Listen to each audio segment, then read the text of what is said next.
அன்பு பிள்ளையே, உன் தகப்பனின் இந்த வார்த்தையை நீ இழந்து விடாதே.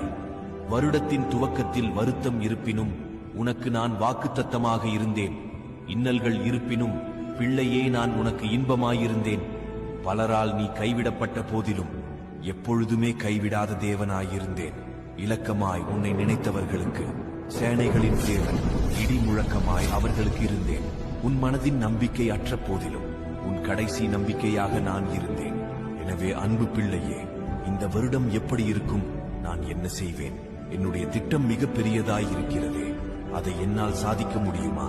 என் குடும்பத்திற்கு என்னால் எதுவும் செய்ய முடியவில்லையே என்று பல சிந்தனை உனக்குள் இருக்கலாம். இதோ என்னுடைய வார்த்தை இப்பொழுது உன்னை தேடி வருகிறது. தேவனாகிய கர்த்தர் உன் நடுவில் இருக்கிறேன், இனி தீங்கை காணாதிருப்பாய். Zephaniah 3:15. Thank you. God bless you.